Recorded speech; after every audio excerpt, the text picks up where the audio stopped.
యేసే పరిష్కారము అనుదిన Bible study కార్యక్రమం ప్రేక్షకులందరికీ యేసుక్రీస్తు వారి మహిమగల నామాన వందనాలు. ప్రభువునందు ప్రియ దేవుని బిడ్డలారా, నేటి దినము దైవజనులు కారుపాటి శ్యాంసాగర్ గారి ద్వారా దానియేలు గ్రంథము ధ్యానం చేసుకుందాం. మీరందరూ బైబిల్తోనూ నోట్బుక్తోనూ సిద్ధపడి ఉంటే దైవజనులు కారుపాటి శ్యాంసాగర్ గారు ప్రార్థన చేసి ఈ దినపు వాక్య పరిచర్య చేస్తారు.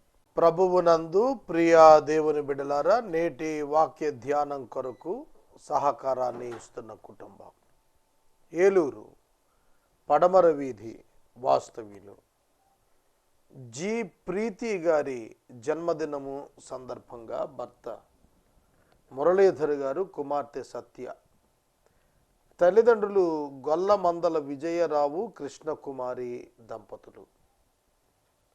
ప్రీతి గారికి జన్మదిన శుభాకాంక్షలు. మురళీధర్ గారికి, సత్య గారికి కృతజ్ఞతలు. గొల్లమందల విజయరావు గారు, కృష్ణకుమారి గారు యేసే పరిష్కారం ప్రారంభం నుండి కూడా మాకు సహకారులు. ఈ కుటుంబాన్ని ప్రభువు దీవించినట్లు ప్రార్థన చేద్దాం. 15 దినాలలో చాలా తక్కువ దినాలు ఎపిసోడ్ సహకారులు వచ్చారు. మరొక 16 దినాలు ఉన్నాయి. ఈ మాసంలో 16 మంది ఎపిసోడ్ సహకారులు తప్పక కావాలి. ప్రార్థించండి. ప్రార్థించుకుందాం. మమ్మను మిక్కిలిగా ప్రేమిస్తున్న మా ప్రియ పరలోకపు తండ్రి, వందనాలు. ప్రీతి గారికి మీరిచ్చిన నూతన దయా కిరీటము అను జన్మదినము బట్టి వందనములు. గత సంవత్సరం కాపాడారు, అంతకంటే హెచ్చింపుతో నూతన సంవత్సరాన్న కాపాడండి. మురళీధర్ గారు, సత్యాలను దీవించండి. మీ దాసుడు విజయరావు గారు, కృష్ణకుమారి గారులను దీవించండి. ఈ దినము వాక్యము చేత మమ్ములను ఆశీర్వదించండి. యేసు నామమున ప్రార్థిస్తున్నాము తండ్రి, ఆమెన్.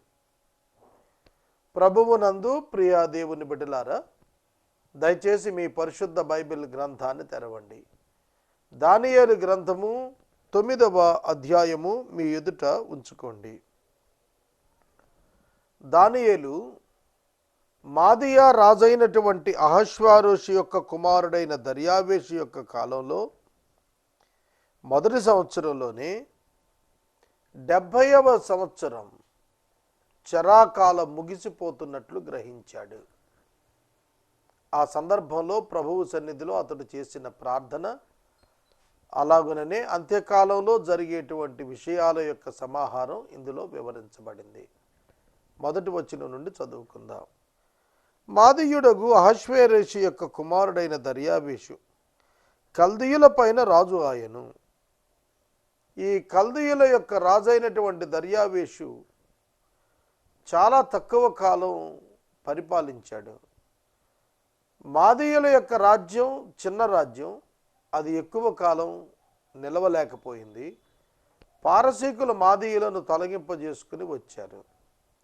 మిడో పర్షియన్ కింగ్డమ్ ఉనికిలోనికి వచ్చింది. అది మహాసామ్రాజ్యం అయింది. అది ప్రపంచ సామ్రాజ్యంగా ఎదిగింది. కనుక బబులోను సామ్రాజ్యం అనంతరం వచ్చినటువంటి మాదీయ సామ్రాజ్యంలో దర్యావేషు యొక్క మొదటి సంవత్సర కాలం, యూదులకు దేవుడు నియమించినటువంటి 70 సంవత్సరముల చెర ముగింపుకు వస్తోంది. రాజుకు యెహోయాకీను యొక్క పరిపాలనలో 4వ సంవత్సరాన యూదులు చెరలోనికి కొనిపోబడ్డారు. క్రీస్తు పూర్వము 605 నుండి క్రీస్తు పూర్వము 535 నాటికి 70 సంవత్సరాలు. ఈ 70 సంవత్సరాల చెర ముగింపుకు వస్తోంది అని గుర్తెరిగినటువంటి దానియేలు దేవుణ్ణి స్తుతిస్తూ ప్రార్థిస్తూ వచ్చాడు. అతని ఏలుబడిలో మొదటి సంవత్సరం దానియేలును నేను యెహోవా తన ప్రవక్త యొక్క యిర్మీయాకు సెలవిచ్చి తెలియజేసినట్లు యెరూషలేము పాడుగా ఉండవలసిన 70 సంవత్సరాలు సంపూర్తి అవుతున్నాయని గ్రంథముల వలన గ్రహించి తిని. యిర్మీయా గ్రంథం 25వ అధ్యాయం 11వ వచనాన్ని మనం చూస్తున్నప్పుడు ఈ మాటలు మనకు కనిపిస్తాయి. యిర్మీయా గ్రంథం 25వ అధ్యాయము 11వ వచనం. ఈ దేశమంతయు పాడుగాను నిర్జనముగాను ఉండును. ఈ జనులు 70 సంవత్సరములు బబులోను రాజునకు దాసులుగా ఉందురు. బబులోను రాజునకు దాసులుగా ఉందురు. ఇది ఇర్మియా ద్వారా దేవుడు సెలవిచ్చినటువంటిది. 29వ అధ్యాయం 1వ వచనం. రాజైన యెకొన్యా తనయుగు రాణియు రాజ పరివారమును యూదాలోను యెరూషలేము అలో ఉన్న అధిపతులు, శిల్పకారులు, కంసాలులు యెరూషలేమును విడిచి వెళ్ళిన తర్వాత అన్నాడు. యెరూషలేమును విడిచినటువంటి వారిగా ఇక్కడ యూదులు కనిపిస్తున్నారు. ఆ కాలం మొదలుకొని 70 సంవత్సరాలు పూర్తవుతున్నాయని తెలుసుకున్నాడు దానియేలు. ఇర్మియా గ్రంథం 25వ అధ్యాయం 1వ వచనంలో కూడా ఈ వచనాలు రాశాడు. యోషియా కుమారుడు యూదారాజు యెహోయాకీము 4వ సంవత్సరాన బబులోను రాజైన నెబుకద్నెజరు 1వ సంవత్సరాన యూదా ప్రజలందరిని గురించి ఇర్మియాకు ప్రత్యక్షమైనటువంటి వాక్కు. కనుక నెబుకద్నెజరు యెహోయాకీము కాలంలో 4వ సంవత్సరంలో దండెత్తి వచ్చి బబులోనునకు యూదులలో నుండి దానియేలును తీసుకుని వెళ్ళినటువంటి చెరా జీవితం 70 సంవత్సరాలు గడిచిపోతుంది. 16 సంవత్సరాల యువకుడుగా బబులోనునకు చెరలోనికి ప్రవేశించిన దానియేలు 86 సంవత్సరాల వృద్ధునిగా ఈ మాటలు మననం చేసుకుంటున్నాడు. యెరూషలేము పాడుగా ఉండవలసిన 70 సంవత్సరములు సంపూర్తి అవుతున్నాయని గ్రంథాల వలన నేను తెలుసుకుంటుని. ఈ గ్రంథములు ప్రవచనాత్మకమైనటువంటి స్క్రిప్చర్స్ కనుక వాటిని పరీక్షించి పరిశోధించి తెలుసుకొనగలిగినటువంటి తెలివితేటలు దేవుడు దానియేలు గారికి ఇచ్చాడు కనుక దానియేలు మొట్టమొదటిగా 70 ఏండ్లు పూర్తయిపోతున్నాయని తెలుసుకున్నాడు. అంతటా నేను గోనె పట్ట కట్టుకున్నాను. చూడండి, దానియేలు 70 ఏండ్లు పూర్తవుతోందని తెలిసినప్పుడు దేవుని సహాయం కొరకు దేవుని ఎదుట తమను తాము తగ్గించుకుంటూ దేవుని మహిమపరుచుకుంటూ తమ పాపములను ఒప్పుకుంటూ 12 విధములైన తమ పాపములను గూర్చి క్షమాపణ కోరుకుంటూ దేవుని యొక్క మహాలక్షణాలను 7 రకాలుగా వర్ణిస్తూ దేవుని స్తుతిస్తూ చేసిన ప్రార్థనలు ఇక్కడ కనిపిస్తున్నాయి. నేను గోనె పట్ట కట్టుకుంటుని. చూడండి, దానియేలు గోనె పట్ట కట్టుకున్నాడు. ఎస్తేరు గ్రంథంలో మొర్దెకై గోనె పట్ట కట్టుకున్నాడు. గోనె పట్ట అంగలార్పును సూచిస్తోంది, వేదన కన్నీటిని సూచిస్తోంది. ధూళి తలపైన వేసుకున్నాడు, ఉపవాసం ఉన్నాడు, ప్రార్థనా విజ్ఞాపనలు చేయుటకై ప్రభువు ఎదుట మనసును నిబ్బరం చేసుకున్నాడు. ఈ వచనాలు చూడండి. ఒక సీరియస్ ఇష్యూ ఏదైనా మన జీవితాల్లో వచ్చినప్పుడు ఆనాడు దానియేలు చేసినటువంటి విధానం మనం కూడా అబ్జర్వ్ చేయగలగాలి.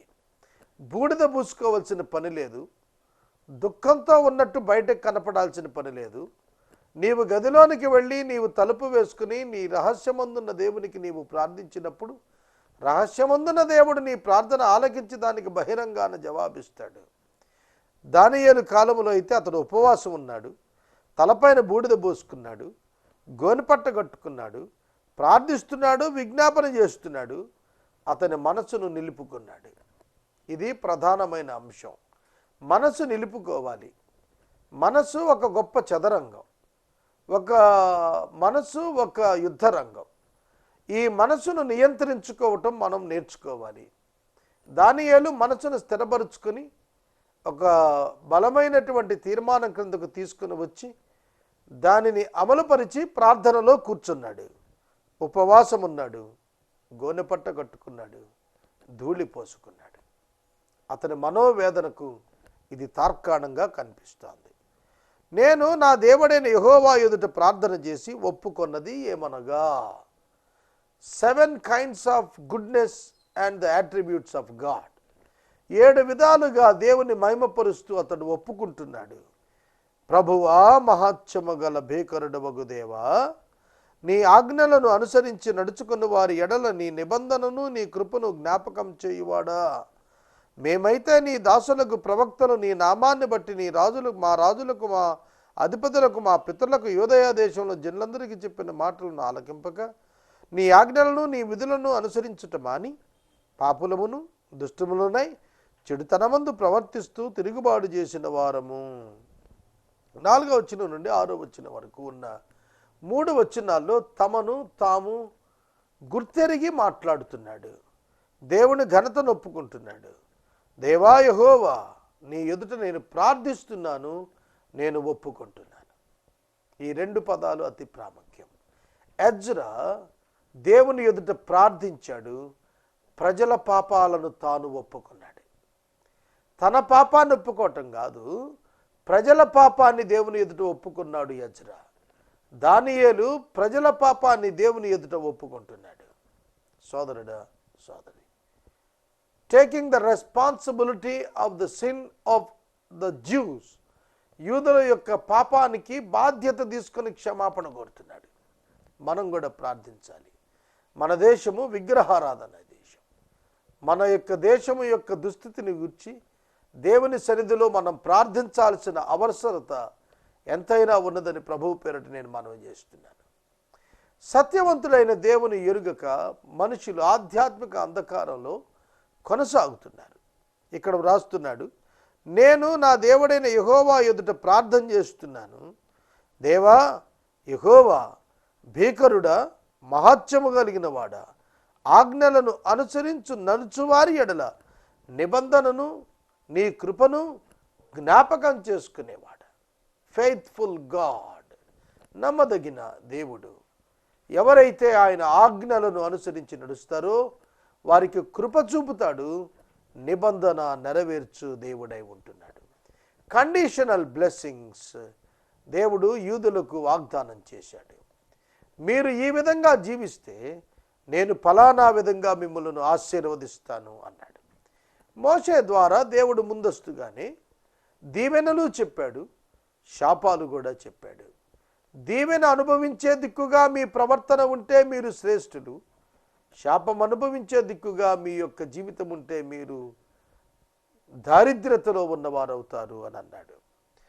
చూడండి, మేమైతే నీ దాసులకు, నీ ప్రవక్తలు నీ నామాన్ని బట్టి మా రాజులకు, మా అధిపతులకు, మా పితరులకు, మా దేశస్థులకు చెప్పిన మాటలను అంగీకరించలేదు. Wonderful statement. వాస్తవం. ఇర్మియా గ్రంథంలో ఇర్మియా భక్తుడు 40 సంవత్సరాలు కన్నీటితో ప్రకటన చేశాడు, కానీ ఎవడు వినలేదు. ఏడ్చి మొరపెట్టుకున్నాడు, తల జలమయముగా తటాకంగా చేసుకున్నాడు. ఎవరు వినలేదు. రాజు వినలేదు, అధిపతులు వినలేదు, ప్రవక్తలు వినలేదు, యాజకులు వినలేదు, లేవీయులు వినలేదు, ప్రజలు వినలేదు. కానీ ఇర్మియా కన్నీటితో విలపిస్తూ ప్రకటిస్తూనే ఉన్నాడు. ఆ దాసుడైన ఇర్మియా యొక్క మాటలను ఆలకింపకపోయిరి. అవును, ఇర్మియా గ్రంథం అంతా మనం ధ్యానం చేశాం. యూదులు దేవుడు చెప్పిన మాట ఆలకించకపోయారు. క్రీస్తు పూర్వము 722లో అష్షూరుకు ఇశ్రాయేలు వారు చెరగా వెళ్ళారు. క్రీస్తు పూర్వము 586లో యూదా వారు బబులోనుకు చెరలోనికి వెళ్ళారు. బబులోనుకు చెరలోనికి వెళ్ళక మునుపు యెరూషలేములో యూదులు వారి యొక్క భవిష్యత్తు ఏమైందో దేవుడు ఇర్మియా ప్రవక్త ద్వారా తెలియపరిచాడు. కానీ ప్రజలు నమ్మలేదు. యాజకులు మోసపూరితంగా మాట్లాడారు. రాజు మోసాన్నే నమ్మాడు. ప్రజలు సఫర్ అయ్యారు. ప్రజలపై ఆధిపత్యం వహించాడు నెబుకద్నెజరు, కల్దీయుల రాజు, బబులోను చక్రవర్తి. సోదరుడా, సోదరి, దేవునికి విధేయత చూపించటంలో వైఫల్యం చెందినప్పుడు శత్రువు మన పైన అధికారాన్ని సంపాదించడానికి ప్రయత్నం చేస్తాడు. మనం దేవునికి లోబడి ఉంటే అపవాదిని జయించగలుగుతాం. దేవుని తిరస్కరిస్తే అపవాదికి లోబడాల్సి వస్తుంది. 7వ వచనం, ప్రభువా నీవే నీతిమంతుడవు, మేము పాపులము, దుష్టులము, మేము చెడుతనంలో ప్రవర్తిస్తాం, మాది తిరుగుబాటు, కానీ నీవైతే నీతిమంతుడవు, మేమైతే సిగ్గుచేత ముఖ వికారం పొందిన వారము, మేము నీ మీద తిరుగుబాటు చేశాం, దాన్ని బట్టి నీవు సకల దేశాలకు మమ్మల్ని తరిమేశావు. అర్థమవుతుందా? యాట్రిబ్యూట్స్ ఆఫ్ గాడ్, దేవుని గుణలక్షణాలు అర్థం చేసుకోండి. దేవుడు కృప చూపాడు కదా అని, కరుణ చూపాడు కదా అని, సహాయం చేస్తున్నాడు కదా అని పాపములోనికి ఇష్టపూర్వకంగా నివసించడానికి పోతే ఊరుకుంటాడా? ఊరుకోడనేది ఇక్కడ చెప్పాడు. దేవుడు నీతిమంతుడే, దేవుడు ప్రేమ గలవాడే. కానీ తిరుగుబాటు చేసిన వారిని నగరము నుండి గెంటివేశాడు. కాబట్టి యెహోవా, ఇశ్రాయేలీయులమైన మా అందరికీ ఈ దినాన సిగ్గు తగి ఉన్నది. అర్థమవుతుందా? సిగ్గు తగి ఉన్నది. అవునండి, మన పాత జీవితాన్ని బట్టి, మన రోత జీవితాన్ని బట్టి, మన ప్రాచీన స్వభావాన్ని బట్టి మనకు సిగ్గు తగి ఉన్నది. మనం చాలా వైట్ డ్రెస్ కప్పుకున్నట్టుగా కనబడతాం, పరిశుద్ధంగా ఉన్నట్టుగా నటిస్తుంటాం, కానీ అంతరంగం చెడిపోయి ఉంటుంది. అంతరంగం పాపభంగిలముగా ఉంటుంది. అంతరంగంలో దేవునికి చోటు లేకుండా ఉంటుంది. అంతరంగంలో లోకానికి చోటు ఇచ్చిన వారంగా కనిపిస్తాం. వాక్యము జ్ఞాపకం చేస్తుంది, దేవా నీవైతే నీతిమంతుడవు, మేము తిరుగుబాటు చేశాం, నీ మాట నమ్మకపోయాం. నీవు మా ప్రజలను సకల దేశాలకు తరిమావు. అవును, మోషేకు దేవుడు ముందస్తుగానే చెప్పాడు, ఇశ్రాయేలీయులు ప్రవేశించేటువంటి వాగ్దాన భూమిలో వారు అన్య దేవతలను ఆశ్రయించిన వారైతే నేనే వారిని ఆ స్థలం నుండి స్వయంగా వెళ్ళగొట్టేస్తాను. మరలా వారి యొక్క దుఃఖ దినాలు సమాప్తం చేసి నేనే మరలా వారిని వెనక్కు రప్పిస్తాను. యెహెజ్కేలు గ్రంథంలో యెహెజ్కేలు ద్వారా దేవుడు మాట్లాడుతూ చాలా తేటగా యూదులు తిరస్కారం పొందినప్పటికీ మరలా కనికరించబడినటువంటి వారే వెనక్కి వస్తారని యెహెజ్కేలు సూచించాడు. ప్రభువా నీవే నీతిమంతుడవు, మేమైతే సిగ్గుచేత ముఖ వికారం పొందాం, మేము నీ మీద తిరుగుబాటు చేశాం, దాన్ని బట్టి నీవు సకల దేశాలకు మమ్మను తరిమితివి. Understanding about the character of God and understanding about the self deceitful heart, మోసపుచ్చే హృదయాన్ని గురించిన అవగాహన, సత్యవంతుడైన దేవుని గురించినటువంటి అవగాహన మనందరికీ తప్పక కావలసి ఉన్నది. అదే ఇక్కడ అతడు జ్ఞాపకం చేసుకుంటున్నాడు.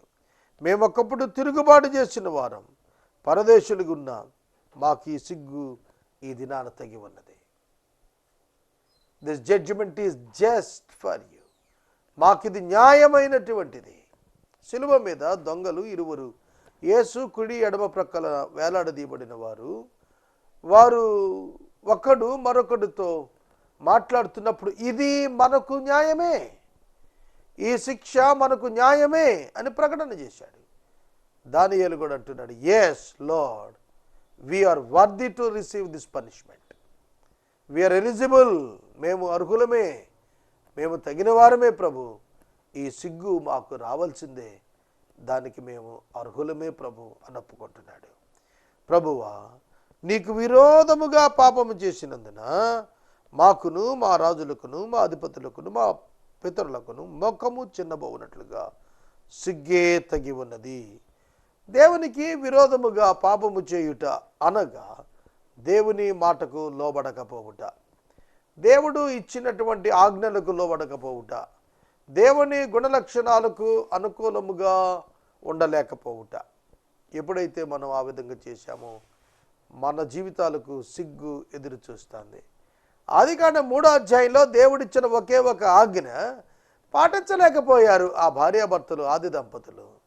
ఏమైంది? అక్కడ సిగ్గు వారి ముఖాన్ని కమ్మింది. వారు తమ దేహాలు వారు చూసుకోలేకపోయారు. తామేమై ఉన్నారో దాన్ని బట్టి వారు సిగ్గుపడ్డారు. అది మానవుని యొక్క సహజ స్వభావం, పాపం కారణాన. అందుకే వాక్యంలో చెబుతున్నాడు, మాకు ఈ సిగ్గు తగియే ఉన్నది. 9వ వచనం, మేము మా దేవుడైన యెహోవాకు విరోధంగా తిరుగుబాటు చేశాం, అయితే ఆయన కృపాక్షమాపణలు కలిగిన దేవుడై ఉన్నాడు. మేము తిరుగుబాటు చేశాం, మా దేవునికి విరోధంగా తిరిగాం, అయినప్పటికీ మా దేవుడు కృప కలిగిన వాడు, మా దేవుడు క్షమాపణ కలిగినటువంటి వాడు. ఈ మాట మనం గుర్తెనకాలి. కృపా క్షమాపణలు ఆయన ఎత ఉన్నాయి. ప్రభువైన యేసుక్రీస్తు ద్వారా కృప కలిగింది, కృప ద్వారా క్షమాపణ దొరికినది. మన దేవుని లక్షణము, దేవుడు క్షమించుటకు సిద్ధ మనసు కలిగిన వాడు. మనమైతే క్షమించలేం. మనకు విరోధంగా ఎవరైనా మాట్లాడితే క్షమించలేం, మనకు విరోధంగా ఎవరైనా పని చేస్తే క్షమించలేం, ఓర్చుకోలేం. కానీ వాళ్ళు చెబుతున్నారు, దేవా మాకు సిగ్గే తగి ఉన్నది, నీకు విరోధంగా పాపం చేశాం, అందుకే మా పితరులకు మాకు ముఖం చిన్నబోయేట్లుగా వచ్చినది. మేము మా దేవుడిని యెహోవాకు విరోధంగా పాపం చేశాం. ఆయన కటాక్ష క్షమాపణలు కలిగిన దేవుడై ఉన్నాడు. ఆయన తన దాసులకు ప్రవక్తల ద్వారా ఆజ్ఞ ఇస్తున్నాడు. వాటిని అనుసరించి నడుచుకోవాలని సెలవిస్తున్నాడు. మేము మా దేవుడిని యెహోవా మాట వినకపోతేమి. చూడండి ఎంత తేటగా దానియేలు గారు కన్నీటితో ప్రార్థన చేసి ఒప్పుకుంటున్నాడు. 70 సంవత్సరాలు చెరలోనికి వెళ్ళిన తర్వాత 70 ఏళ్ళు ముగుస్తున్నప్పుడు ఆయన చేస్తున్న ప్రార్థన ఎంత గంభీరం. దేవా, మేము మా దేవుడివైన నీ మాట వినకపోతేమి. టుడే ఇవాళ కూడా అదే సమస్య. ఆనాడు దానియేలు కాలంలో ఏ విధంగా యూదయ దేశములో దేవుని మాట వినక తిరుగుబాటు చేశారో, ఈనాడు కూడా అదే పరిస్థితులు ఈ లోకంలో కనిపిస్తూ ఉన్నాయి. తిరుగుబాటు మానవుని యొక్క స్వభావం. తిరుగుబాటు చేస్తాడు. దేవుడు ఎంతో చూచాడు కదా అని దేవునికి విధేయత చూపించడం కాదు, కానీ దేవునికి తిరుగుబాటు చేయటం నేర్చుకున్నారు యూదా జనాంగం.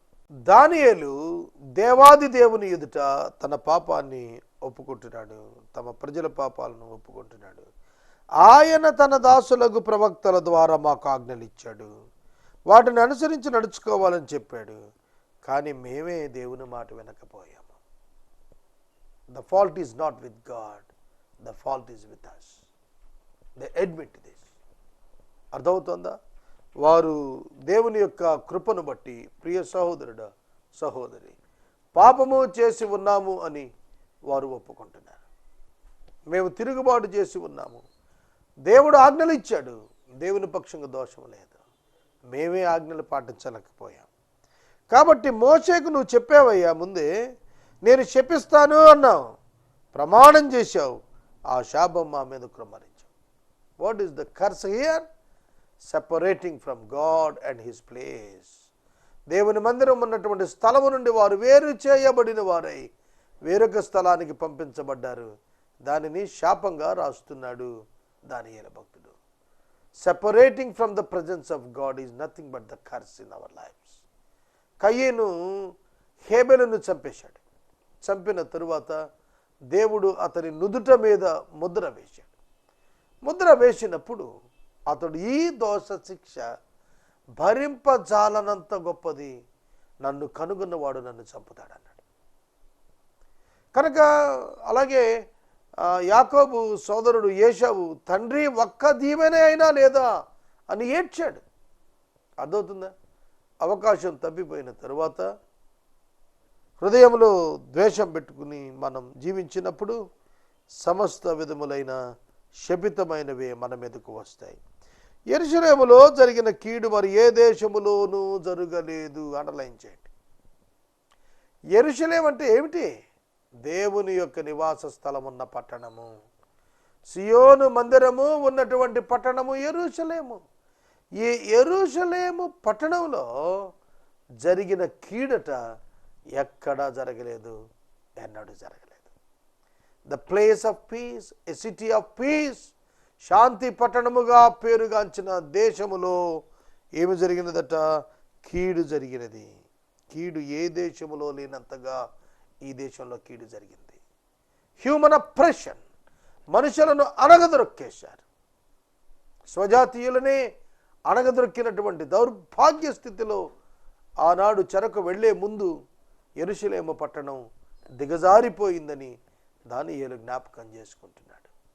ఇప్పుడు మనం నివసిస్తున్న ఈ కాలాన్ని కూర్చొని ఆలోచించుకుంటున్నప్పుడు పతనమైన విలువలను జ్ఞాపకం చేసుకుంటే చాలా బాధ కలుగుతుంది.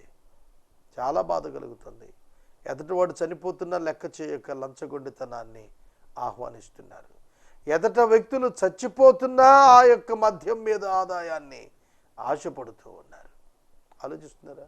ఒకరి నాశనం ద్వారా వచ్చే లాభాన్ని ఆకాంక్షించటం దేవుని యొక్క ధర్మానికి విరుద్ధమైనటువంటిది. యెరూషలేములో జరిగిన కీడు మరి ఏ దేశములోనూ జరగలేదు. మనం మన దేశాన్ని ఎప్పుడు పరీక్షించుకుంటూ ఉండాలి. మన దేశంలో కీడు జరుగుతున్నదా? ఇతర దేశాలతో కంపేర్ చేస్తున్నప్పుడు మన దేశం యొక్క అధ్వాన స్థితి క్రైమ్ రేట్లో అత్యధికంగానే కనిపిస్తుంది. అత్యధికంగానే కనిపిస్తోంది. క్రైమ్ కంట్రోల్ చేయటంలో వైఫల్యం చెందుతూనే ఉన్నాము. కారణము కరప్షన్. ఆనాడు కూడా యాజకులు, లేవీయులు కరప్షన్కి అలవాటు పడిపోయారు. పేరుకు దైవ సేవకులే మూగ కుక్కలుగా, మొరగలేని వారిగా మారిపోయారు. అదే సమస్య. ఆయన మా మీదకి, మా ఏలికలుగా ఉండే న్యాయాధిపతుల మీదకు ఎంత గొప్ప కీడు రప్పించి తాను చెప్పిన మాటలు నెరవేర్చెను. God has fulfilled his word. ఆయన యొక్క మాట ఆయన నెరవేర్చాడు. ఏది చెప్పాడో అది చెప్పింది చెప్పినట్టుగా చేశాడు. దేవుడు చెప్పి చేస్తాడు, చెప్పకుండా చేసేయటం కాదు ఆయన నైజం. ఆయన చెప్పి చేసి ఉన్నాడు.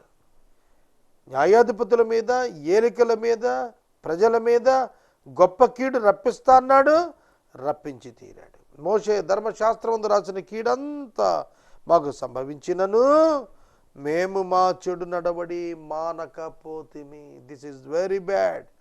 మేము మా చెడు నడవడి మానకపోతిమి. ఏమిటండి దౌర్భాగ్యం? దేవుడు చెప్పింది చెప్పుతున్నట్టుగా నెరవేరుతూ వెళ్ళినప్పటికీ కూడాను మేము చెడుతనం మానకపోయాము. Still we love the sin. మేము పాపాన్ని ప్రేమించాం, పాపాన్ని ఆస్వాదించాం, పాపము చొప్పున నడుచుకున్నాం. ఇది మా దౌర్భాగ్యం అని చెప్పుకుంటున్నాడు. నీ సత్యమును అనుసరించి బుద్ధి తెచ్చుకునేటట్లు మా దేవుడైన యెహోవాను సమాధానపరచలేకపోయాము. Because we have not followed the truth.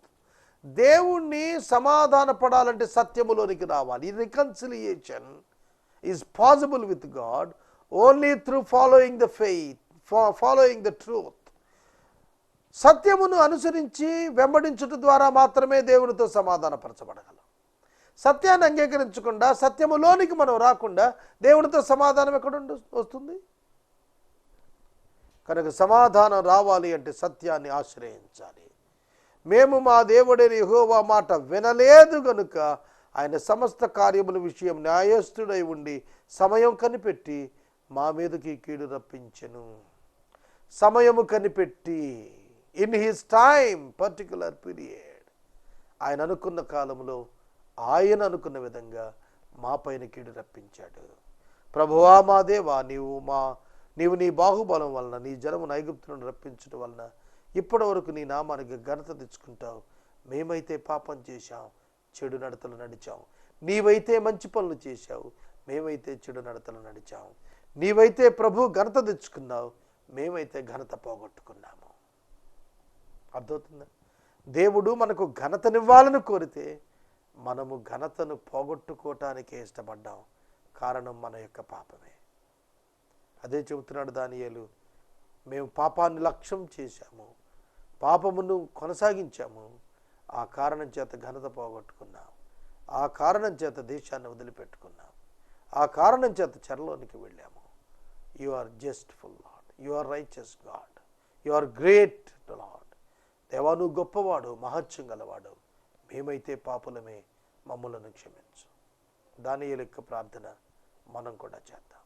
ప్రార్థించుకుందాం. మనము ఇంతవరకు దైవజనులు కారుపాటి శ్యామ్సాగర్ గారి ద్వారా దానియేలు గ్రంథమును ధ్యానం చేసుకున్నాం. ఈ కార్యక్రమం ద్వారా మీరు పొందుకున్న ఆత్మీయ మేలులు ఒక ఉత్తరం ద్వారా మాకు తెలియచేయండి. మీ ప్రార్థనా మనవులు మాకు తెలియచేస్తే ఏసే పరిష్కారం కార్యాలయంలో ఏర్పాటు చేసిన ప్రత్యేక ప్రార్థనా శిబిరంలో మీ కొరకు ప్రార్థిస్తాం. మీ కుటుంబ పక్షముగా ఒక ఎపిసోడ్ ప్రసారం చేయాలనుకున్నారు మాకు తెలియచేస్తే మా సిబ్బంది మీ గృహాలను దర్శిస్తారు. ముగింపు ప్రార్థన ఆశీర్వాదాలతో ఈ కార్యక్రమాన్ని ముగించుకుందాం. నేటి వాక్య ధ్యానమునకు సహకారం ఇచ్చిన కుటుంబం ఏలూరు పడమర వీధి వాస్తవ్యులు శ్రీమతి జి ప్రీతి గారి జన్మదినం సందర్భంగా భర్త శ్రీ మురళీధర్, కుమార్తె సత్య, తల్లిదండ్రులు గొల్లమందల విజయరావు కృష్ణకుమారి దంపతులు. ఈ కుటుంబానికి ధన్యవాదాలు. ప్రార్థన. మమ్మల్ని మిక్కిలిగా ప్రేమిస్తున్న మా తండ్రి, మీకు వందనాలు. వాక్యం వింటున్న బిడ్డలను దీవించము. ఎపిసోడ్ సహకారం ఇచ్చిన ప్రీతిని మీరు ఆశీర్వదించము.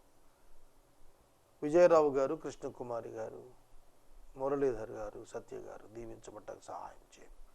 యేసు నామమున ప్రార్థిస్తున్నాం తండ్రి, ఆమేన్. తండ్రి అయిన దేవుని ప్రేమ, కుమారుని యేసయ్య కృప, పరిశుద్ధాత్మని కన్యోన్య సహవాసం సదాకాలం మనందరికీ తోడైనను గాక. ఆమేన్.